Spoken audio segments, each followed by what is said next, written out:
আজ শনিবার হোটেল ইন্টারকন্টিনেন্টালে জাতিসংঘের মহাসচিব অ্যান্তোনিও গুতেরেসের সঙ্গে বাংলাদেশের রাজনৈতিক দলগুলোর একটি গোল টেবিলের আয়োজন করা হয়। এটি মূলত জাতিসংঘের তত্ত্বাবধানেই গোল টেবিলটি আয়োজন করা হয়েছিল বলে জানা গেছে। বৈঠক শেষে বিভিন্ন প্রশ্নের উত্তরে বিএনপির মহাসচিব মির্জা ফখরুল ইসলাম আলমগীর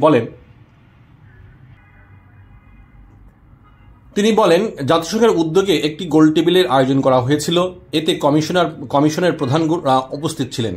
মূলত এখানে সংস্কারের যেসব বিষয় নিয়ে আলোচনা করা হচ্ছে সেসব বিষয় সম্পর্কে জাতিসংঘের মহাসচিবকেও জানানো হয়েছে।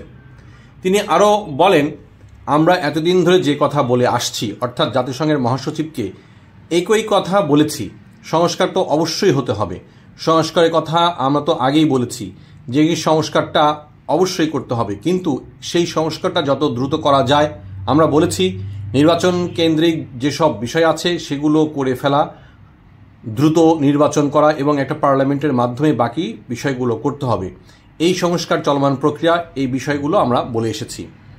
এরপরে ওনাকে প্রশ্ন করা হলে যে জাতিসংঘের পক্ষ থেকে নির্বাচন সম্পর্কে কিছু বলা হয়েছে কিনা, তিনি বলেন জাতিসংঘের পক্ষ থেকে বলা হয়েছে যেহেতু এটা বাংলাদেশের ইস্যু, সুতরাং বাংলাদেশের মধ্য থেকেই এটা সমাধান করতে হবে। টাইম ফ্রেম সম্পর্কে জাতিসংঘ তেমন কিছু বলেননি, তবে বিএনপি আশা করছে যত সম্ভব যত দ্রুততার সঙ্গে সংস্কারগুলো সম্পন্ন করে নির্বাচনের ব্যবস্থা করা এবং পরবর্তী যে গণতান্ত্রিক সরকার আসবে সেই সরকারই বাকি সংস্কারগুলো তারা সম্পন্ন করবেন বলে বিএনপি মনে করে।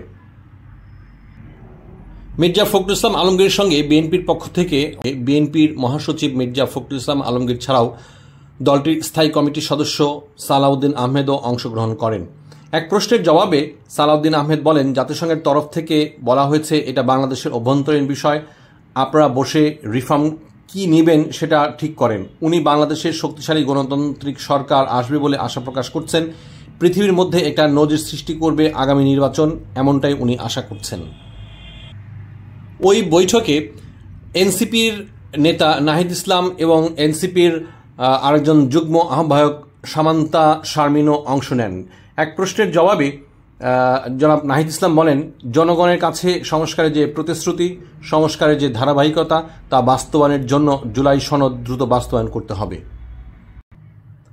এবার সংস্কার প্রসঙ্গে জনাব নাহিদ ইসলামের কাছে জানতে চাইলে জনাব নাহিদ ইসলাম বলেন, সংবিধান সংস্কার বিষয়ে আমাদের অবস্থান হল গণপরিষদের মাধ্যমেই সংস্কার করতে হবে, অন্যথায় সংসদের সংবিধান সংস্কার টেকসই হবে না। বাংলাদেশের ইতিহাস থেকেও এটাই দেখতে পাই। আমরা আমাদের এই দলীয় অবস্থান সংক্ষেপে বলেছি। জাতিসংঘ মহাসচিবের চাওয়া বাংলাদেশের রাজনৈতিক দলগুলো ও সরকার যেন নিজেরাই সমঝোতায় আসে, একটা ঐক্যমত আসে এবং একসঙ্গে কাজ করে।